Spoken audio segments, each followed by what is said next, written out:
Beneath the gnarled canopies of time-worn oaks in St. Michael's Cemetery, Charleston, South Carolina, there rests a truth long buried, 9 graves that Charleston's most powerful families have never dared speak of.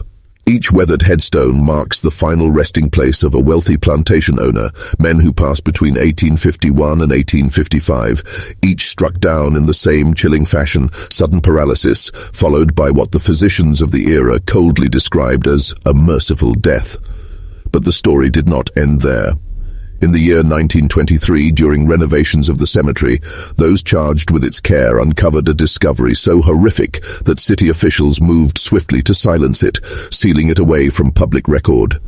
Inside each of those 9 coffins were claw-deep gouges marring the wooden lids, the corpses arranged in grotesque poses of desperation, a silent testament to the terror of their final moments. What emerged next would haunt Charleston's elite for generations, buried beneath the gnarled roots of the cemetery's oldest magnolia tree, a leather-bound journal penned with meticulous care in the hand of a man named Solomon Fairfax. Within its pages lay 4 years of calculated vengeance, a chronicle that began with screams in the night and ended in 9 men buried alive.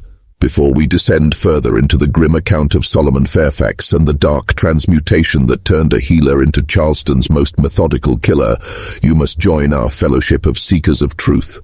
Subscribe, ring the bell, and ensure you never miss these buried tales from America's shadowed past. And tell us, in the comments, what state you're listening from. We hunger for voices from across the nation. The first entry in that journal, dated March 15, 1851, began with a sentence that would come to define everything that followed. "Today, I watched my wife and children burn, and I did nothing to stop it." In the 1850s, Charleston stood as the glittering crown of Southern aristocracy, where white columned mansions rose along the banks of the Cooper River, and fortunes built upon rice and cotton forged dynasties that deemed themselves untouchable. Within this gilded world, the city's small but esteemed medical community commanded unparalleled trust among the elite. Wealthy patients, afflicted by strange fevers, sudden weakness, and a paralytic condition that seemed to spread through Charleston's highest ranks, sought out the care of private physicians who moved in hushed secrecy. Among them, Dr. Cornelius Hathaway, who opened his practice on Meeting Street in 1845, earned renown for his bold innovations and his uncanny knowledge of exotic remedies.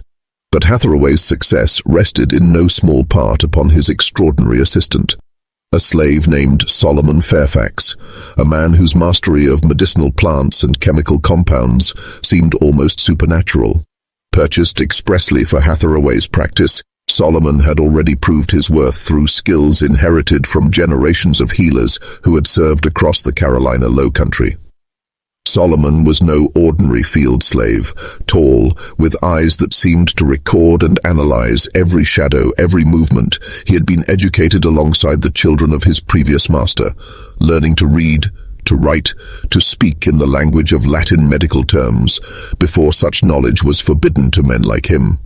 His skill earned him the rare trust of Charleston's elite, who often requested his care, drawn to his gentle bedside manner and an intuition that seemed beyond medicine. But Solomon Fairfax's life was far older, far deeper, and far darker than the sterile walls of a medical practice could contain, a life that had stretched for 32 years before he ever set foot in Dr. Hathaway's office. For years, Solomon Fairfax had lived and labored on the Pemberton plantation, some 15 miles beyond Charleston's reach, a world of sweat and shadows where the air was heavy with the scent of rice fields and the hum of ceaseless toil. There, in the cramped confines of a slave quarter, he had built a life, marrying a woman named Celia, raising 3 children, 2 boys and a girl, each born into a life already bound by chains. The Petons permitted this fragile arrangement, for Solomon's skill as a healer was unmatched, a lifeline against the unseen scourges that swept through the plantation without warning. Fever and disease were constant specters, capable of decimating entire workforces overnight, and Solomon's remedies, born of knowledge passed down from his grandmother and sharpened by careful study of white physicians who visited the estate, had preserved countless lives, slave and free alike. From venomous snake bites to the slow wasting of consumption, his hands and mind had fashioned cures that seemed almost miraculous.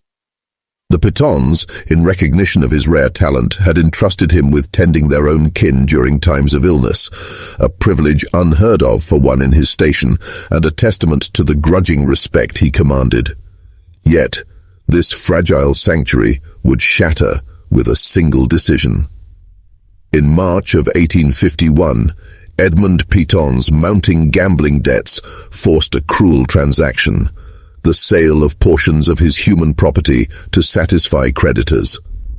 Among those to be sold were Celia and their children, torn apart, scattered to plantations across South Carolina, as if they were no more than livestock to be divided.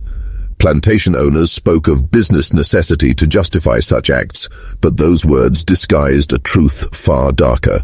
Nothing destroyed families with the mercilessness of such sales. Solomon had begged, his pleas falling like whispers into an uncaring storm. He offered years of additional toil without wage, suggested hiring himself to other plantations during harvest to raise funds, desperate compromises to keep his family whole. But Piton, pressed by the unyielding demands of his creditors, refused every appeal. The sale was fixed for March 14, 1851, at Charleston slave market, and nothing would alter that decree. The dawn of that day rose heavy and grey, the sky thick with storm clouds gathering above the Ashley River, as though nature itself mourned what was to come. The night before, Solomon had held his family close in the dim warmth of their cabin, memorizing each line of their faces, every sound of their breath, as if imprinting them into his own soul. He knew that sunrise would rend them apart forever. Celia, his wife of 15 years, bore the ordeal with a composure carved of anguish, channeling her strength into preparing their children for the fate awaiting them. 8-year-old Marcus, eldest of the three, bore his father's sharp mind, a curiosity about the world beyond the plantation fences. 6-year-old Samuel carried Solomon's gentle nature, his small hands already learning the ways of healing, gathering herbs from the wild undergrowth that skirted their quarters. And 4-year-old Grace clung to her mother with a silent instinct, a child's dread of an unspeakable wrong she could not name. As the slave traders arrived to claim their human cargo, Solomon's heart broke with the helpless weight of witness. He watched as his family was loaded into a rough wagon alongside 6 other families, all torn apart by Piton's desperation. Their tears fell like rain into the dust, mingling with their parents' promises, pledges to reunite someday, promises no one truly believed, whispered to soothe an unbearable wound. But the true nightmare began long before they reached Charleston. Halfway along the rain-soaked roads, the wagon struck a deep rut. It tipped violently, and in the chaos that followed, Celia fell, her head striking a jagged stone, embedded in the earth. Blood, dark and hot, welled immediately from the wound. Shackled hands could not restrain Solomon's instinct. He leapt toward her, desperate, even as fate and cruelty closed in around them. Desperation gripped Solomon Fairfax with a force that no chain could restrain. He struggled, strained against the shackles that bound his hands, lunging toward his fallen wife with a cry that tore through the humid air. But the slave traders, men driven by profit and efficiency, deaf to any plea of mercy, made a choice that would haunt Solomon for the rest of his days. They declared her lost, an unfortunate casualty to be abandoned, and ordered the wagon to press on, leaving her bleeding, unconscious and alone by the roadside. Solomon's voice rose to a scream, but the other enslaved men and women, knowing the price of defiance, held him back, their own fear tempered by the knowledge that resistance would invite punishment for all. The horror deepened at Charleston's slave market, a place where human lives were measured in coin, and anguish became spectacle. There, Solomon was forced to witness his children ripped from his grasp, sold to separate buyers with no regard for the bonds of family. Marcus, the eldest at 8, was claimed by a rice planter from Georgetown, a man notorious for forcing children into the perilous work of tending irrigation systems in alligator-infested swamps. Samuel, only 6, was purchased by a cotton farmer from the upcountry whose reputation for working slaves to death echoed throughout the region. Grace, the youngest at 4, too small for labor in the fields, was sold to a family in Savannah as a house servant. her fate swallowed by the vast, unending network of bondage that bound the South together. Through it all, Solomon wore the mask of resignation. Any outward display of grief or rebellion could only deepen his chains, but inside, something irrevocable had been shattered. The man who had devoted his life to healing, to preserving life and easing suffering, stood witness as all he cherished was torn away by the cold calculus of men who saw human beings not as living souls, but as property, assets to be bought, sold, discarded when convenient. Dr. Cornelius Hathaway, unaware of the full magnitude of Solomon's loss, purchased him at the market not as a man, but as a healer, a rare and valuable one. He paid a premium for Solomon's skill, drawn by whispers among Charleston's physicians of the slave who could cure ailments others could not touch. For Dr. Hathaway, Solomon's knowledge of medicinal compounds was a treasure. For Solomon, it was the first step in a far darker journey. As Solomon was led away from the market, beginning a new life under the white walls of Hathaway's practice, he cast one final look behind him, toward the place where his family had been scattered to the winds. In that moment, a cold resolve settled deep within him. It was patience born of grief, sharpened by rage, the kind of patience that waits, learns, and exacts retribution. That evening, alone in the small room above Dr. Hathaway's practice that would become his quarters, Solomon drew from beneath his cloak a leather-bound journal preserved through the ordeal. By candlelight, in the careful, deliberate script taught to him as a child, he wrote the first entry that would chart the course of the next 4 years. It began with words carved from pain. "Today I watched my wife and children burn, and I did nothing to stop it. But I am still alive, and I remember every face, every name, every voice that laughed as my world ended. They think they have broken me, but they have only taught me patience." The months that followed his arrival at Dr. Hathaway's practice passed under the veil of routine Solomon moves, dared quietly among the sick and injured, mixing compounds, tending treatment rooms, assisting with delicate procedures. To the world, he was the faithful assistant, a healer in humble servitude. But beneath that calm exterior, he was engaged in a deeper, more perilous study, gathering the secrets of Charleston's medical elite, learning the private afflictions of the families whose wealth built the city, cataloguing everything that would one day serve his reckoning. Dr. Hathaway, a widower in his 50s, carried his own burdens. He was a man with a growing practice, a reputation to maintain, and no awareness that the slave he had purchased carried within him a journal, and within it the blueprint of vengeance. Dr. Cornelius Hathaway, a man in the autumn of his years and burdened by arthritis that made the delicate work of his practice ever more difficult, had come to depend upon Solomon Fairfax with an intensity that went far beyond simple necessity. Solomon's hands, steady, assured, guided by a deep and instinctual knowledge of medicinal preparations, had become indispensable. For the doctor, whose own precision was failing, Solomon was not merely an assistant. He was the very foundation upon which the reputation of the practice rested. Yet, for Solomon, this dependence offered more than professional refuge. It became an opening, a subtle granting of autonomy. Dr. Hathaway began entrusting him with patient care, particularly those suffering chronic afflictions requiring patience, constant observation, and the quiet attention Solomon could provide. Among Charleston's wealthy elite, Solomon's presence at first drew the same mix of detached curiosity and patronizing approval reserved for skilled slaves, a rare resource to be used, never fully acknowledged. But the truth of his competence could not be hidden.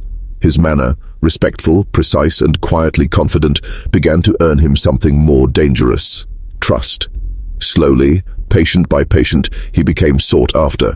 Families requested him by name. They praised his gentle touch, his uncanny ability to intuit the nature of their ailments before a word was spoken. And in that trust, Solomon found opportunity. He began a careful, relentless inquiry. Patient by patient, house by house, he listened. He gathered details, not of symptoms or prescriptions, but of names, of alliances, of the hidden mechanisms that bound Charleston's wealth to the cruelty of the slave trade. Through discreet questions, quiet observations, and confidences whispered in the margins of conversations, he learned which families profited from his loss, which had stood silent while Edmund Petton sold his wife and children, which had purchased them, which had lent their influence to the destruction of his life. His findings were a revelation and a declaration. Edmund Petton had been but one link in a vast iron chain. The Charleston slave market Solomon discovered was sustained and sanctified by the city's most respected men, church elders, businessmen, philanthropists, and civic leaders. They dined on fine silverware, discussed philosophy and art, presided over committees of charity, and in private, treated human beings as property to be bought and sold. Among Dr. Hathaway's own patients, Solomon identified 9 men who bore direct responsibility for his family's ruin. Some had been present at that infamous auction, bidding with detached calculation as they might appraise cattle or horses. Others had lent their fortunes to slave traders, underwriting the business of breaking families apart. Still others had bought men, women, and children from that sale, sealing their fate and binding themselves to the system that had reduced Solomon's children to commodities. As 1851 slipped into 1852, Solomon embarked upon what he would come to call his true education, a clandestine curriculum in the dark science of revenge. Dr. Hathaway's medical library became his private laboratory. Within those musty tomes lay a knowledge both extraordinary and terrible, detailed descriptions of pharmaceutical compounds capable of inducing paralysis, unconsciousness, even the appearance of death, while leaving the victim's mind painfully aware. These were texts written for the purposes of medicine, yet to Solomon they became scripture for a different calling. His most sinister discovery came in the pages of a treatise on South American plant toxins, the account of a venom derived from a vine native to the Amazon basin, now cultivated in the greenhouse of a Charleston botanist who catered to the city's collectors of the exotic and arcane. This toxin, when prepared with exacting care, could induce a state of absolute muscular paralysis, a death-like stillness, while leaving the victim conscious, aware, and in torment for hours before the inevitable end. It was a knowledge that chilled Solomon to the bone, yet it was a knowledge he embraced. Months passed as he learned to identify, to gather, to cultivate.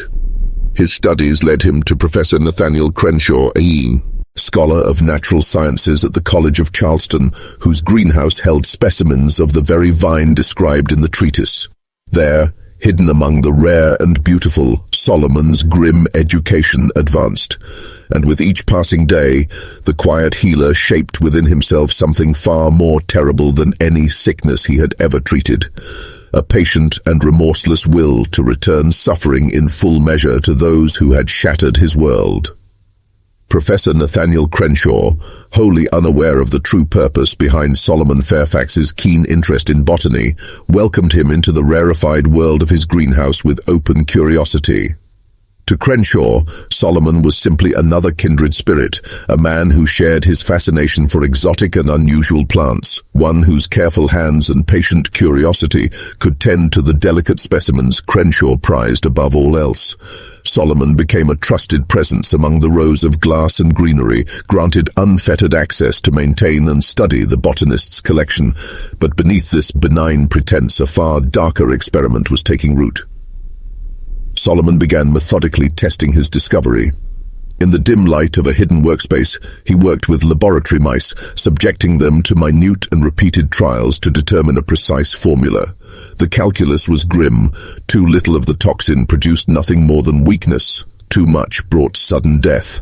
But there existed, in a cruel and perfect balance, a dosage that would render a man motionless and indistinguishable from death to anyone without expert medical knowledge, while keeping his mind acutely aware, imprisoned within a body rendered mute and still. It was a science of nightmare, one designed to summon the terror of the grave itself, to transform a living man into the living dead, conscious and aware of his burial in final darkness. Yet, mastering the chemistry was only part of Solomon's preparation. The greater trial lay in the transformation of his own soul. To bring his design to fruition, he had to steel himself, maintaining the guise of the gentle healer, even as he wove a plan of calculated retribution.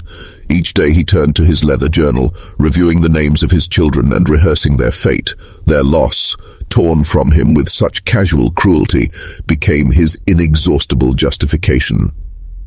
The memory of that auction, the indifference of men who treated flesh as merchandise, became fuel for his resolve.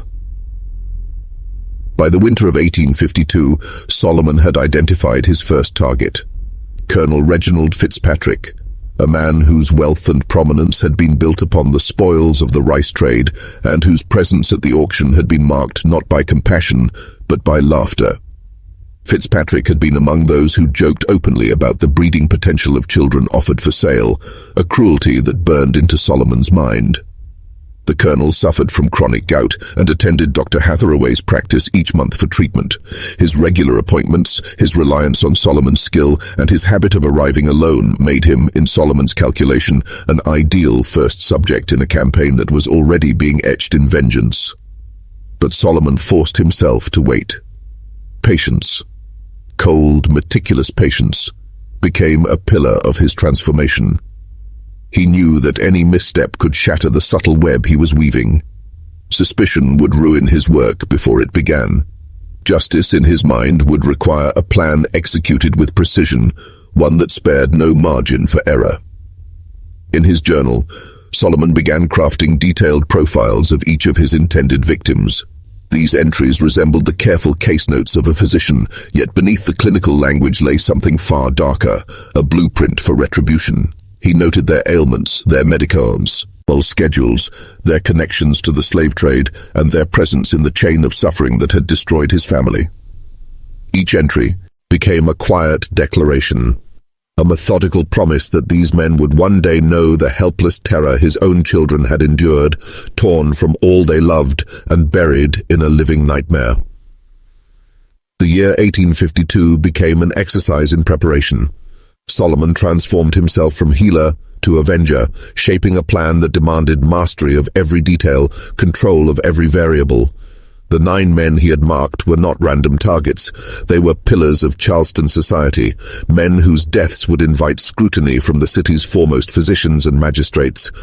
To achieve his vengeance, Solomon would need to become indispensable, invisible in plain sight. He began arriving earlier to Dr. Hathaway's office, preparing the day's work, and staying late into the night to arrange instruments and organize supplies. His devotion drew the doctor's trust, granting him increasing autonomy in his work. This trust would prove essential, allowing him to treat certain patients without supervision. Meanwhile, the paralytic compound took form in a shed behind the practice, a workshop disguised as a simple herbal apothecary. There, Solomon cultivated the deadly vine, tending it as one might tend a child, refining his extraction methods in silence, each day drawing closer to the moment when his patient, deliberate vengeance would begin. The process was perilous, a slow descent into an art of terror that Solomon Fairfax perfected through trial and danger. Several times in the secrecy of his shed behind Dr. Hathaway's practice, he had unwittingly exposed himself to the toxin he sought to master. Each accidental contact delivered a chilling preview of his intended vengeance, a creeping numbness that stole movement, warped perception, and left him trembling with a dread born of knowing exactly what awaited his victims. That knowledge became his obsession. The compound he wrought into its final form was a marvel of concealment and cruelty. A colorless, odorless liquid so subtle it could be blended seamlessly into ordinary medication, leaving no trace of its presence. When administered in the exact dosage Solomon had honed, its effect was merciless in its precision. Within 30 minutes, weakness and disorientation would settle over the victim, symptoms easily attributed to existing maladies. By the hour's turn, paralysis would close over the body like a shroud, rendering the victim utterly still, yet painfully, unbearably aware. They would hear every sound, feel every touch, see every movement in the room around them, while their own bodies lay shackled by invisible bonds. Breathing would slow to the merest whisper, the pulse so faint that detection required a scrutiny beyond the tools of a 19th century physician. To the doctors of Solomon's time, without the advantage of modern diagnostics, such a victim would appear to have died quietly, naturally, as if claimed by a peaceful fate. Only one possessed of Solomon's secret could discern the horrific truth. The stillness was not death, but a living entombment. Solomon's choice of Colonel Reginald Fitzpatrick as the first to suffer this fate was deliberate, both strategic and deeply personal. Fitzpatrick's pattern was predictable. Monthly visits for gout treatment, arriving at the practice without variation. His arrogance and disdain made him easy to despise. More crucially, Fitzpatrick lived alone, attended only by house slaves who feared him. In such circumstances, Solomon calculated, no one would insist upon an extended vigil or demand a meticulous examination. Death, under those conditions, would slip quietly into the record without question. And Fitzpatrick's own medical history sealed the plan. Gout, coupled with a weak heart, a condition well known to Dr. Hathaway. In the event of sudden collapse, a heart failure would be the obvious verdict. No autopsy necessary, no probing investigation. The moment arrived on December 15, 1852. The winter air in Charleston was cold and heavy when Colonel Fitzpatrick presented himself for his routine appointment, complaining of a worsening pain in his gout-ravaged joints. Dr. Hathaway was otherwise engaged, instructing Solomon to prepare the treatment and conduct the consultation himself. For Solomon, this delegation was not mere convenience, it was opportunity. With calm precision, he prepared the colonel's medication, slipping into it the carefully measured drops of his paralytic compound. Years in the practice of medicine had taught Solomon the power of composure, how to steady trembling hands and cloak intention behind the placid mask of the healer. These skills now served a darker purpose, crossing the boundary between care and calculated death. Fitzpatrick drank without question, trusting the hand that had tended him so often. And then the toxin began its work. Solomon seated himself beside the colonel, speaking in the quiet, measured tones that had earned him trust. The words that left his mouth were not the usual reassurance of a healer, they were the confession of an avenger. "Colonel Fitzpatrick," Solomon said softly, "my name is Solomon Fairfax, and you destroyed my family at the slave auction on March the 14th, 1851. You laughed when my children were sold. You joked about their value as breeding stock. Do you remember that day?" Fitzpatrick's eyes, already clouding with the creeping paralysis, fixed on him, the gaze of a man slipping away into a living death. A flicker of recognition passed through Colonel Reginald Fitzpatrick's eyes, and with it came the dawning of an unspeakable horror. His gaze locked on Solomon Fairfax, widening as the truth seeped in. He tried to speak, to cry out, to call for aid, but the voice had been stolen along with the power to move. Every limb, every muscle in his body was sealed in absolute stillness, as though he had been imprisoned within his own flesh. Yet his mind remained agonizingly awake. Solomon's voice cut through that silence with the calm precision of a physician and the cold deliberation of an executioner. "You're not dying yet, Colonel," Solomon said softly, each word measured, deliberate. "The medicine I gave you has paralyzed every muscle in your body, but your mind is entirely clear. You can hear every word I speak. You can feel everything that is happening to you. In about an hour, Dr. Hathaway will examine you and pronounce you dead from heart failure. Your body will be prepared for burial, and tomorrow evening you will be placed in your coffin and lowered into the earth at St. Michael's Cemetery." Solomon leaned in closer, forcing Fitzpatrick's immobile eyes to meet his. His tone grew colder, a whisper that carried both accusation and promise. "But you will not truly die until hours after you are buried. You will be fully conscious as the earth is shoveled upon your coffin. You will hear every sound. You will feel every motion, every grain of soil pressing down on you. And you will have every moment to think on what you did to my children. That is when you will know what terror truly is." The paralysis claimed Fitzpatrick utterly. He sat in stillness that was indistinguishable from death, yet Solomon could see in his eyes the frantic awareness, the silent screams of a man trapped behind an unyielding prison of his own flesh. The colonel's gaze darted helplessly, seeking any means of escape that did not exist. With professional care, Solomon checked the colonel's pulse and breathing, so faint they might escape detection without instruments known only to those who understood the toxin's terrible nature. 5 minutes later, Dr. Hathaway entered the treatment room, his expression curious and grave. There stood Solomon, respectful, composed, beside what appeared to be the lifeless body of one of Charleston's prominent citizens. "I'm afraid the colonel has passed, Doctor," Solomon said quietly, his voice carrying that precise blend of sorrow and professionalism. His heart gave out while I was preparing his treatment. He seemed to go very peacefully.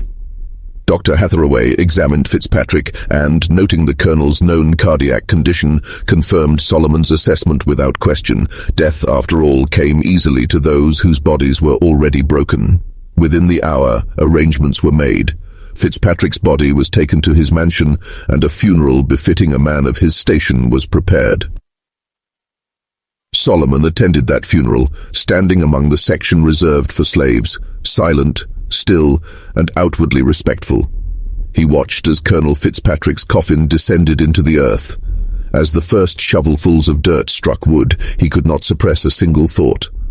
Was Fitzpatrick still conscious? Was he still aware of the weight pressing down upon him, of the living grave that awaited him? The notion brought Solomon no joy, no satisfaction, only the cold, unshakable certainty of justice finally claimed.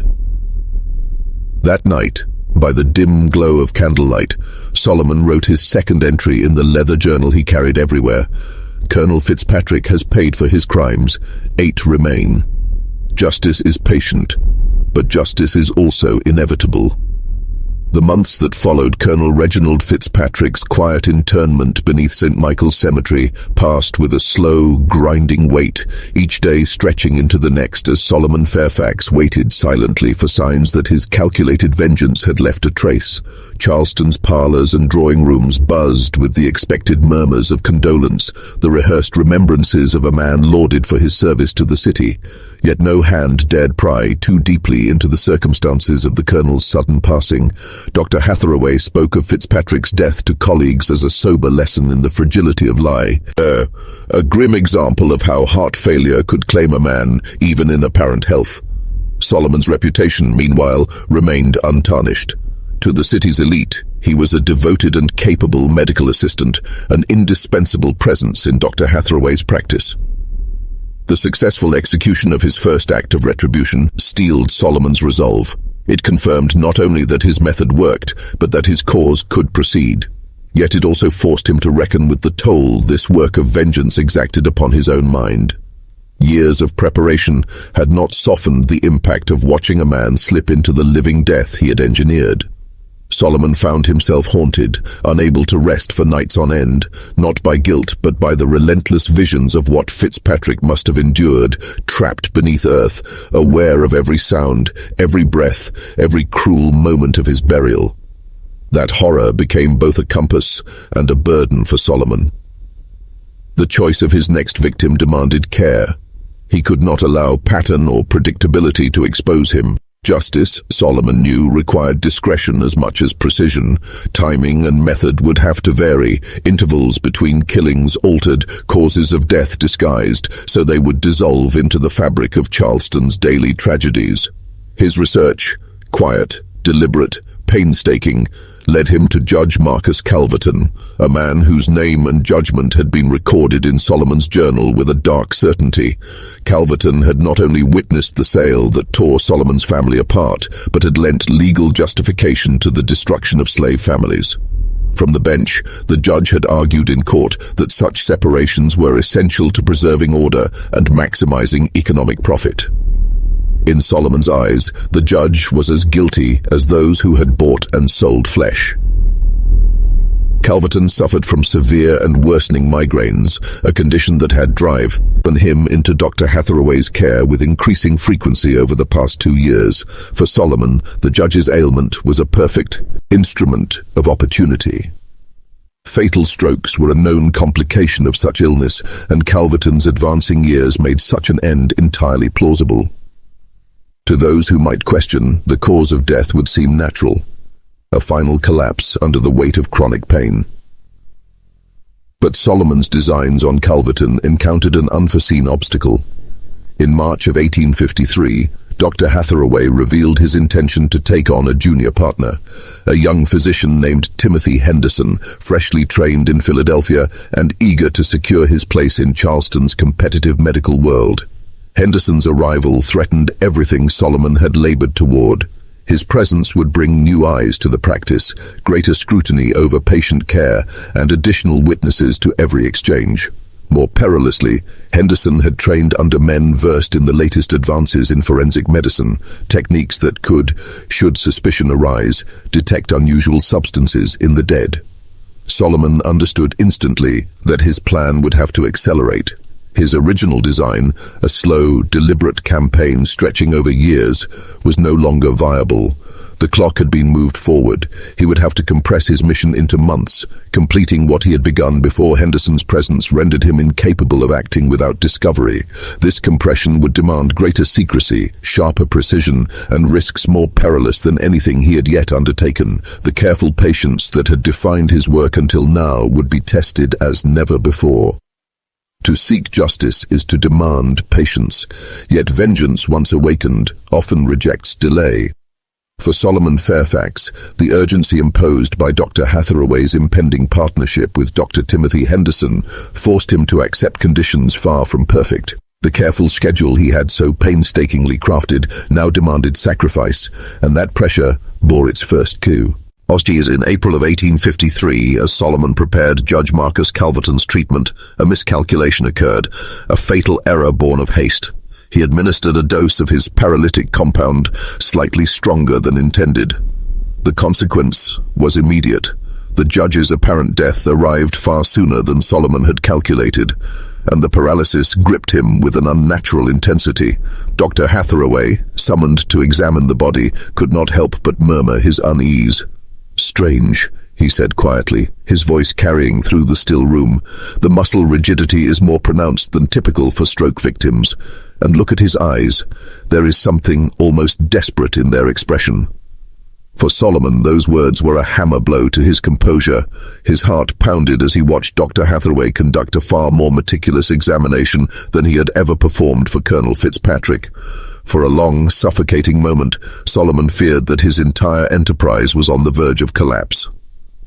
But Hathaway's medical knowledge, thorough though it was for the time, lacked the insight necessary to discern the truth hidden within Solomon's compound. After 15 minutes of probing, the doctor settled on his conclusion. Judge Calverton had succumbed to a particularly severe stroke. "Poor man," Hathaway observed with the tone of detached compassion, unaware that he was speaking the precise truth of Calverton's fate. The judge was suffering in ways no mortal should endure, trapped in a living tomb, conscious as his body was readied for burial. The funeral that followed became a gathering of Charleston's highest echelon. Judge Calverton, who had presided over the city's legal affairs for more than 30 years, was honored with a ceremony attended by even greater numbers than Fitzpatrick's own.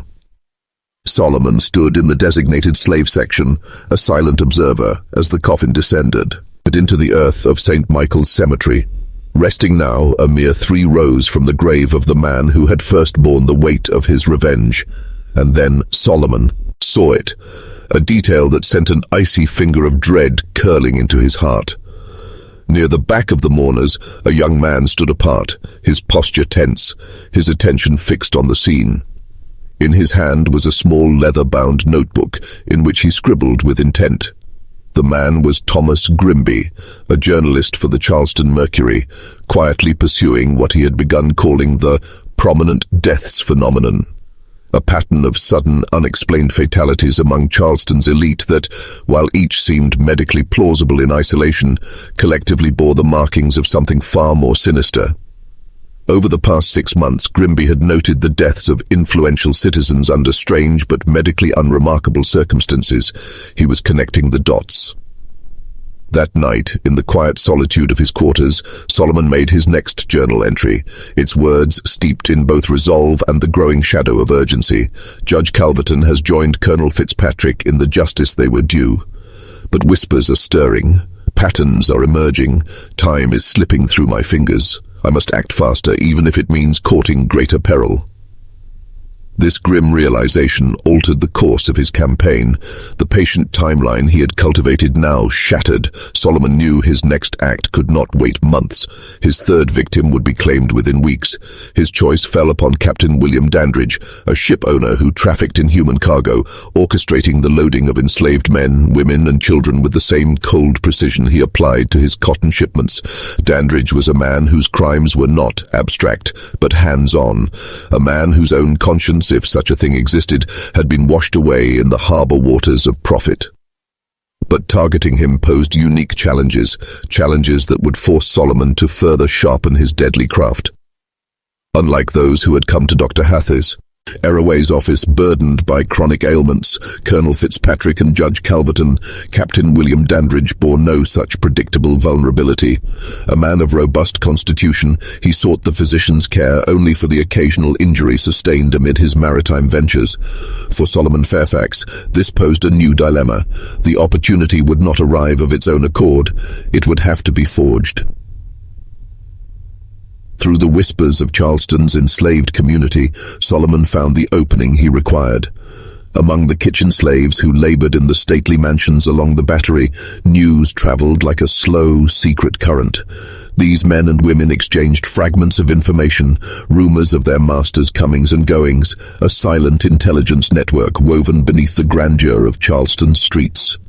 From this hidden web, Solomon learned that Captain Dandridge would host a dinner on the evening of May the 20th, 1853, summoning the city's most influential shipping merchants to his East Bay Street home. To Solomon, this was no mere social engagement. It was a stage, meticulously arranged by fate itself. An opportunity not only to strike his third victim, but to study a dozen other predators of flesh and blood, men whose names and deeds might yet demand retribution. Securing his place at this gathering required subtle orchestration. Kitchen staffs for such events were often drawn from other households, and Solomon had cultivated bonds with several of those who worked in Charleston's grand kitchens. Through these quiet alliances, he arranged his participation in the dinner's service. His presence there would grant him direct access to Dandridge and his guests, a proximity he would exploit with the precision of a predator closing in on prey. But Solomon's careful scheming was not without peril. Unbeknownst to him, Thomas Grimby, the journalist of the Charleston Mercury who had begun to haunt St. Michael's Cemetery, was intensifying his own investigation into the disturbing pattern of deaths among Charleston's elite. Grimby meticulously recorded burial plots and medical histories, piecing together a picture that threatened to tear apart everything Solomon had built.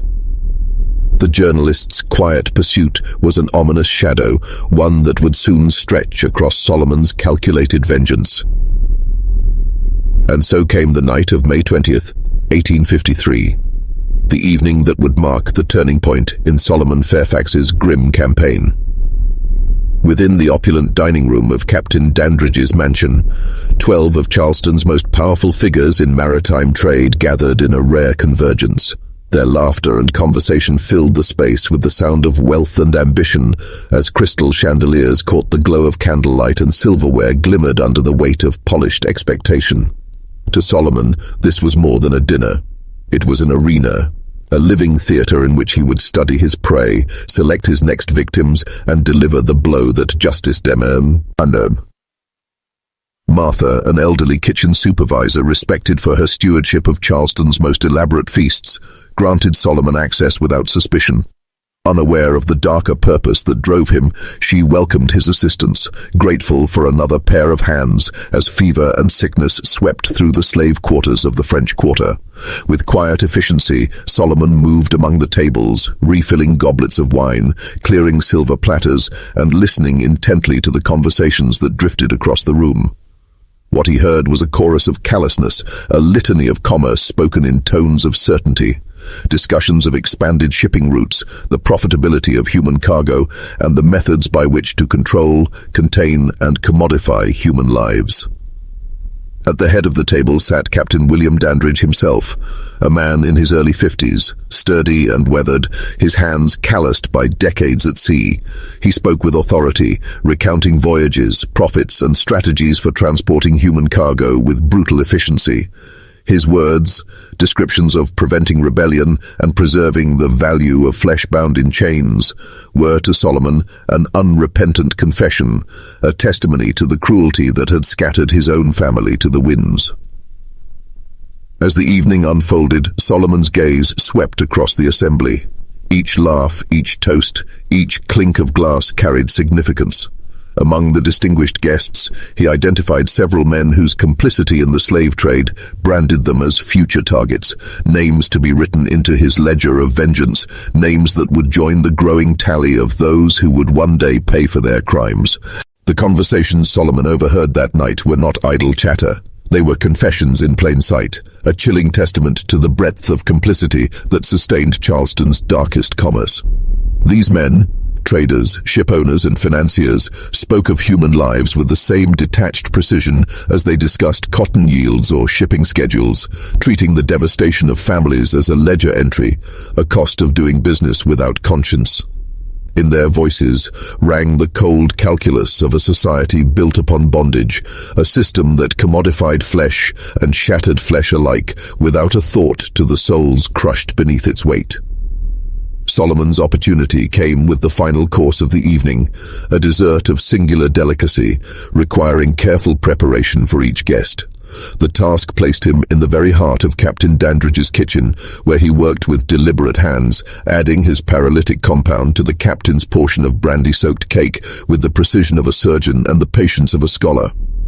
Months of clandestine trials had refined this method, embedding the toxin deep within the alcohol-laden crumb, ensuring it was undetectable to taste while guaranteeing swift and absolute absorption into its victim's bloodstream. Captain Dandridge accepted the dessert with evident satisfaction, praising Martha for her artistry and asking for the recipe to take to his own cook. No suspicion crossed his mind as he ate. Within half an hour, the first whisper of Solomon's work began to manifest, a gentle dizziness, a weight that seemed to pull at his senses, easily dismissed as the effects of wine and the heat of the crowded dining room. As the paralysis took hold, Dandridge rose with forced composure, excusing himself to seek the cool air outside, a pale veneer of dignity concealing the encroaching horror. From the shadowed threshold of the kitchen, Solomon observed with steady, unreadable eyes. The captain staggered to his private study and collapsed into his cherished leather chair just as the toxin's grip became absolute. What followed was chaos of a sort Solomon had sought to avoid. 20 minutes later, Captain Dandridge lay dead, and not in the quiet privacy of a physician's chamber, but in the presence of 12 witnesses whose startled gasps filled the room. The scene became a theatre of suspicion. Dr. Samuel Pettigrew, called forth by others, bent over the body with the gravitas of a man confronting a mystery, his voice cutting through the murmurs. "This is most peculiar. Captain Dandridge appears to have suffered a seizure of some sort, yet there is no sign of apoplexy or heart failure. The rigidity of his muscles is pronounced, almost as though he has been poisoned." The word poisoned fell like a hammer in that gilded dining room, and with it the careful silence Solomon had sought to preserve began to fracture. Within the hour, more physicians were summoned, their presence turning the matter into a scandal that, by morning, had spread like a fever through Charleston's elite circles. Thomas Grimby, the relentless journalist who had begun to chart this pattern of prominent, unnatural deaths, arrived at the scene before dawn. He interviewed guests and servants alike, recording testimonies while the memory of the night was still raw. His findings were damning. Solomon Fairfax had been present, marking the first tangible connection between a living man and the mysterious string of deaths haunting Charleston's upper echelons. The noose was tightening. Solomon knew it. 6 of his intended victims remained, and with scrutiny closing in, the familiar corridors of patience and stealth would soon be barred to him.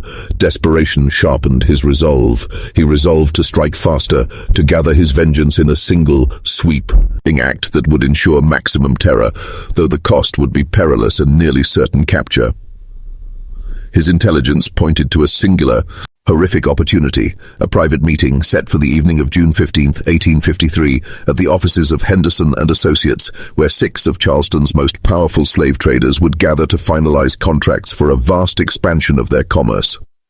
After hours, in the dark stillness of the office, Solomon envisioned his trap. A chamber sealed by their own ambition, where no escape would be possible. The plan he conceived was not merely a killing.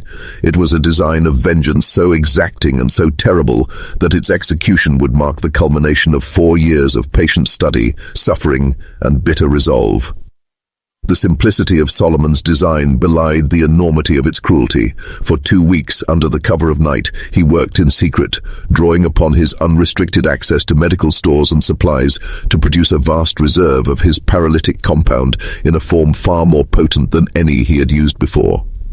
This was no longer an execution to be carried out one man at a time. This was to be a single sweeping act of vengeance. Rather than relying upon the slow precision of individual administration, Solomon conceived a plan of terrible elegance, to deliver the poison en masse, through the very breath of the building itself. The offices of Henderson and Associates were lit by a central gas distribution system, an unseen river of illumination flowing through the arteries of the structure. Into this system, Solomon would inject his concentrated toxin, transforming every lamp in the building into a silent instrument of death. Once lit, the gas would carry the paralytic compound into every corner of the space, ensuring that all within would be seized by the same fate within minutes, an invisible trap that could not be avoided. On the night of June 15, 1853, Solomon took his place in the shadow of the narrow alley that ran alongside the Henderson and Associates building. A silent watcher, cloaked by darkness.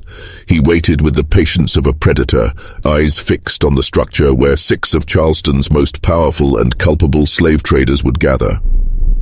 At precisely 8 o'clock, the faint warm glow of gas lamplight began to pour through the tall windows, signaling the opening of the meeting and the activation of his trap. Within half an hour, silence fell upon the building, so complete that the bustle of the street beyond seemed to vanish. Solomon lingered, allowing another hour to pass to guarantee the paralysis had claimed its victims entirely. Then, with a duplicate key obtained through weeks of careful maneuvering, he slipped through the rear entrance and into the building. What awaited him in the grand conference room was a scene of calculated horror. 6 men sat around a massive mahogany table, their bodies rigid as though carved in wood, locked in the very posture they had held the moment the poison gripped them. Their limbs were statues of stillness, but their eyes, the only part of them untouched, spoke in living terror. Those eyes followed Solomon's movements, wide with confusion, disbelief, and mute pleas for release. Each man was ensnared in a waking nightmare, a prison of flesh, unable to speak, to breathe freely, to cry out for mercy. Solomon moved among them with the measured calm of a physician delivering a diagnosis. One by one, he bent toward each paralyzed figure, his voice quiet but unyielding. He gave them his name, told them exactly what had been done to them, and laid bare the fate that awaited them. A burial alive, every sound, every breath, every shovelful of earth sinking into them a testament to their crimes. The terror in their eyes, the silent pleading, the frozen anguish, was a satisfaction more absolute than Solomon had imagined possible. It was the culmination of years of grief, patience, and meticulous preparation, an act of justice wrought in agony. Yet his moment of triumph was shattered almost as soon as it began. As he stepped toward the door to depart, content to leave the scene for discovery with the dawn, he heard footsteps in the corridor, light, measured and purposeful. Someone approached who should not have been there. The door swung open, and Thomas Grimby stepped into the room, the shadow of a journalist who had been closing in on Charleston's hidden pattern of death. Grimby's gaze fixed on the tableau before him, Solomon standing over 6 motionless forms, and his voice broke the heavy silence. So, it's true. Someone has been systematically murdering Charleston's elite, and you are the one responsible. In that moment, Solomon's world contracted to a single truth. His years of preparation, his slow and patient vengeance, had ended in exposure. There could be no explanation, no alibi, for the deliberate presence of his hand at the scene of 6 deaths. The pattern was undeniable, and Grimby had found the threads that would weave the noose around him. Solomon faced the journalist squarely, without hesitation or denial. They destroyed my family, he said quietly, his voice carrying the weight of accusation and sorrow.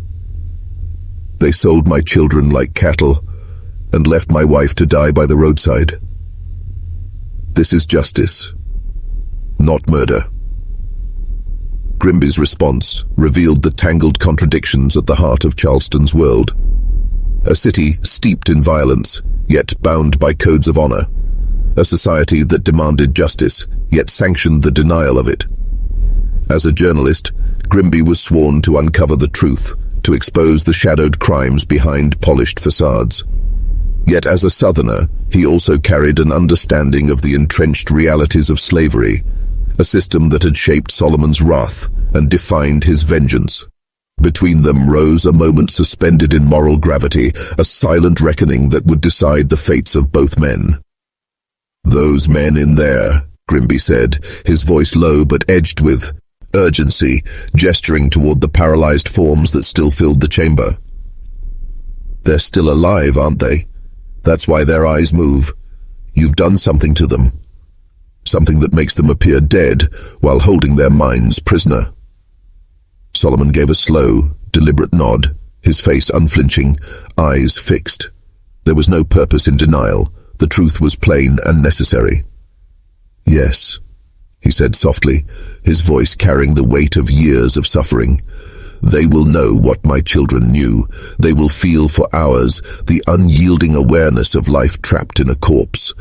They will have the time to reflect on what they have done, as my children had time to reflect upon theirs, on that agonizing ride to the slave market when all they knew was stripped away." What followed between them became an exchange destined to endure, a conversation recorded decades later in Grimby's own journal, uncovered during the renovation of his Charleston home. Grimby found himself caught in a cruel paradox, torn between his duty to expose a murderer and his reluctant recognition of the truth that had driven that man. "I cannot allow you to continue," Grimby said finally, his voice carrying both condemnation and conflict. "And yet, I cannot ignore what brought you here. These men took part in a system that treats human beings as property. They profited from tearing families apart. They sold children like cattle. In any just society, they would have answers to face." Solomon's reply cut through the air with the calm inevitability of a judgment delivered. "In a just world, my family would have never been destroyed. Justice was denied to us through law and custom, so I forged my own justice, using the knowledge their system taught me." His words carried the weight of a verdict given not in a courtroom, but in the stillness of years spent in relentless preparation and silent grief. Their confrontation was broken by the sound of movement beyond the heavy door, voices approaching, footsteps drawing nearer. Others were coming, drawn by expectation, curiosity, suspicion. Both men knew it was only a matter of minutes before the truth within that chamber would be revealed, and Solomon's fate sealed. "There are back stairs," Grimby whispered urgently, his eyes fixed on him.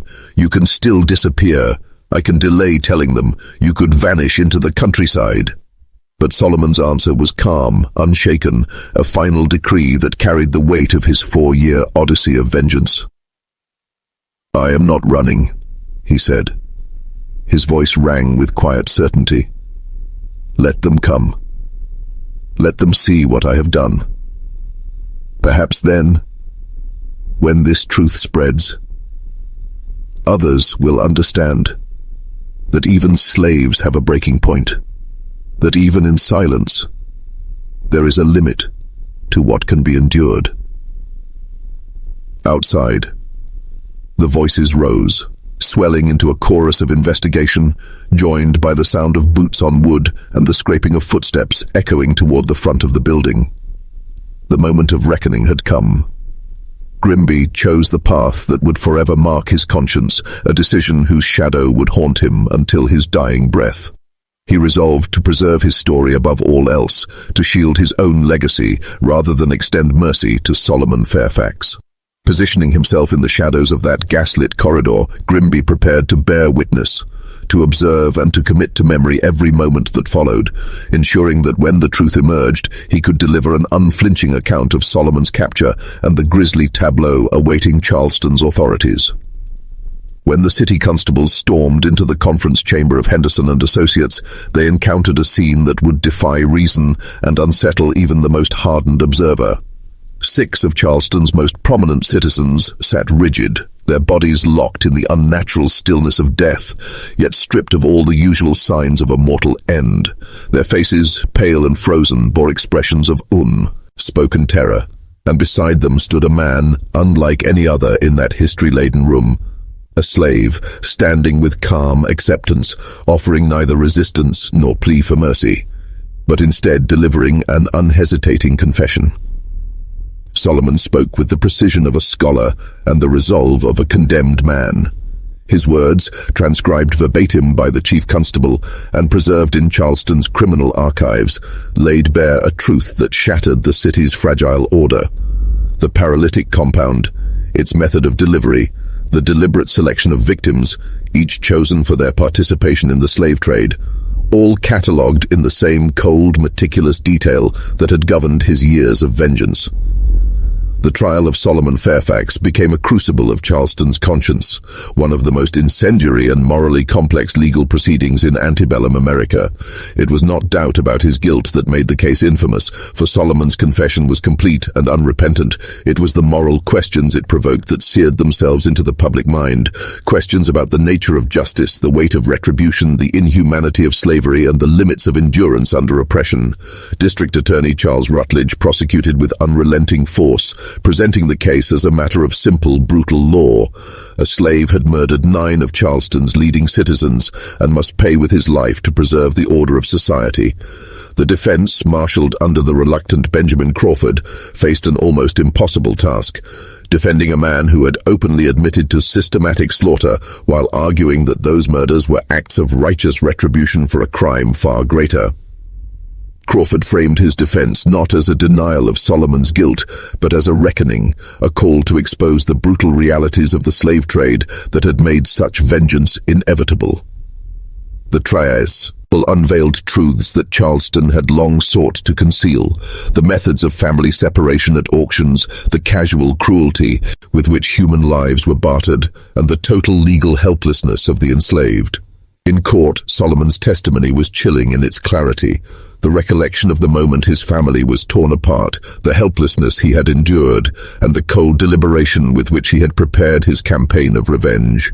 His words were a mirror held up to Charleston itself, forcing the city's elite to confront the human cost of their prosperity. Thomas Grimby's coverage of the trial for the Charleston Mercury ignited a firestorm across the South. His articles, replete with excerpts from Solomon's private journal, vivid reconstructions of the paralytic compound, and detailed narrations of the murders, spread like wildfire through newspapers from Virginia to Louisiana. The story of the healer turned executioner became a haunting legend, a cautionary tale whispered in the parlors and docks of the slave-holding South. For slave owners, it was a terror made flesh, the possibility that knowledge could become an instrument of vengeance. The scientific and medical community turned an uneasy eye toward the case. Dr. Hathaway, shattered by the revelation that his trusted assistant had turned the art of healing into an engine of death, testified in detail about Solomon's access to exotic compounds and his mastery of pharmaceutical science. The knowledge that an enslaved man could wield such expertise struck at the foundations of the period's assumptions, igniting debates about the dangers and the denial of educating slaves.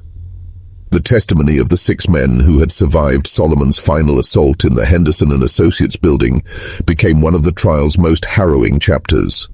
Though each had lived to tell their story, their ordeals had left scars far deeper than the paralysis itself. Their voices, trembling in court, conveyed the agony of awareness trapped within immobile flumes. Shh! A living nightmare that none would ever forget. The testimony of those who survived Solomon Fairfax's calculated vengeance brought the trial into a realm beyond law, into something darker, an unrelenting examination of the human capacity for suffering. In voices that trembled with memory, they recounted horrors that defied simple description. the kind of terror that could only be born of being trapped inside one's own failing body. For hours they lay in absolute paralysis, conscious of every sound, every movement in the room, hearing the pronouncement of their own deaths, listening to the quiet preparations for their funerals, utterly unable to speak or move. Colonel Harrison Vance, one of the 6 who endured this living nightmare, offered testimony that would haunt the courtroom for decades. "I could hear everything," he said, his voice breaking under the weight of memory. "Feel everything, but not move so much as an eyelid. When my wife wept over me, when she kissed my hand and prayed over my body, I wanted desperately to tell her I was still here. I wanted to comfort her, to cry out, but I was imprisoned within my own flesh, a corpse aware, unable to breathe life into my own voice. If Solomon Fairfax meant to teach me what terror truly was, he succeeded beyond measure." The revelation that 3 of Fairfax's victims, Colonel Fitzpatrick, Judge Calverton, and Captain Dandridge, had been buried alive sent shockwaves far beyond Charleston's borders. Across the South, whispers grew into suspicion, suspicion into outrage, and outrage into a relentless demand for exhumations and post-mortem examinations. Charleston's medical community was overwhelmed, forced into a state of siege by the fear that death could be a guise, a horror masked by paralysis and silence. For years, the shadow of Solomon's crimes lingered over every coffin, every coroner's report, every whispered doubt in southern parlors. Throughout the trial, Fairfax maintained a composure that unnerved friend and foe alike. There was no repentance in his voice, no plea for pardon. His only lament was that his vengeance remained unfinished, that 3 of the 9 he had sworn to punish had escaped his reach. When given the chance to address the court, his words fell like a hammer, precise and chilling. "I was trained to preserve life, to ease suffering. But when this society destroyed my family under the cloak of law, I learned that the same knowledge used to heal could be turned to ensure justice. I do not ask for mercy was never shown to my wife or children. I ask only that when you condemn me, you remember this. I did not create the system that made such revenge inevitable. That system is yours." The jury needed less than an hour to deliver a verdict that carried no surprise. Guilty on all counts, death by hanging. The sentence satisfied the demands of justice, but left unresolved the deeper moral questions Solomon Fairfax had forced upon Charleston, questions about slavery, vengeance, and the limits of human endurance. On October the 15th, 1853, before an assembled crowd of more than 2,000 witnesses, Fairfax met the gallows. His final words, recorded by Thomas Grimby and printed across Southern newspapers, were not cries for mercy, but a final testament to his mission. "I die knowing 9 men have felt the terror my children knew when they were torn from all they loved. That knowledge makes my death worth it. But this system that breeds such despair will endure, and others will suffer as mine did. When that day comes, remember this. Even the most patient man has a limit to what he will endure in silence." In death, Solomon Fairfax was erased without honor. Buried in an unmarked grave beyond Charleston's city limits, he became a ghost whose story survived only through whispers. The journal that had chronicled his years of preparation, a manuscript both confession and manifesto, was seized as evidence at trial and never returned. But Thomas Grimby, who had examined it in full, had made careful copies. Years later, in the quiet of reflection, Grimby resolved to bury those copies beneath the sprawling branches of a magnolia tree, ensuring that Solomon's words, and the horrors they contained, would lie hidden yet enduring, waiting for some future soul to unearth them and confront once more the dreadful question Solomon had posed. How far will a man go for justice when the law has failed him? Years later, beneath the heavy shadows of history, Thomas Grimby made a choice that would forever haunt his own conscience. He buried Solomon Fairfax's journal beneath the gnarled branches of a magnolia tree in St. Michael's Cemetery, placing it near the unmarked graves of the men who had fallen to Solomon's calculated vengeance. In his own words, written decades later in 1889, Grimby explained his reasoning. "I could not destroy the record of such methodical retribution, for to do so would erase a truth the world must never forget. Yet I could not permit it to become a rallying cry for vengeance without end. Perhaps the generations to come, with eyes unclouded by the complacency of their own time, will grasp the terrible necessity that drove Solomon Fairfax to stand as both healer and executioner." The journal remained buried until 1923, when the course of history cracked open anew during the renovation of St. Michael's grounds. Workmen uncovered it, and with it came a grisly confirmation of Grimby's record. 9 coffins, sealed in the soil, bore deep scratch marks, as if hands had fought desperately from within, fingernails gouging wood in silent testimony to a fate worse than death. The evidence was irrefutable. Grimby's account was not legend but fact, carved into the very earth where vengeance had lain. Charleston's city government, with swift and deliberate force, declared the discovery sensitive historical material and sealed every record of the case. Official statements claimed concern for public safety and the prevention of racial unrest. Yet beneath those words lingered a far deeper truth, the need to shield the reputations of Charleston's most powerful families, descendants of those who had built fortunes from the trade in human flesh. The ripple effects of Solomon Fairfax's vengeance extended far beyond Charleston's borders, unsettling the entire antebellum South. Slave owners grew wary, even fearful, of educated slaves, particularly those with medical training or access to chemical knowledge. Laws proliferated across states, restricting slaves' access to books, to training, to the sciences, as authorities recognized that education could forge chains of resistance stronger than steel. Solomon's calculated use of an exotic paralytic compound also left an indelible mark on forensic science. His crimes provoked a wave of research into toxin detection in corpses, reshaping the art of post-mortem investigation and laying the groundwork for modern forensic medicine. Yet perhaps the most profound legacy of Solomon Fairfax lay not in law or science, but in conscience.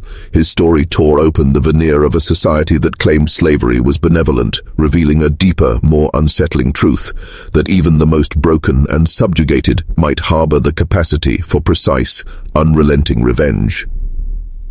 If a man such as Solomon Fairfax, trusted, educated, bound by law yet driven by grief, could orchestrate such systematic retribution, what did that say about the hearts of the millions still shackled in bondage across the South? The answer remains a haunting question that echoes across history. This is the lesson Solomon leaves us, that justice delayed is not always justice denied. Sometimes it assumes a form far darker than any court could imagine. What do you believe? Was Solomon's revenge a final, justified reckoning for the destruction of his family, or was it merely another descent into atrocity? Share your thoughts below. If this journey into Charleston's hidden past has stirred your mind and chilled your soul, subscribe for more revelations, hit the bell to join our search for the forgotten truths, and share this story with someone who seeks the shadowed corridors of history. Remember, the past is never truly buried. It waits, patient and hungry, for those bold enough to uncover it.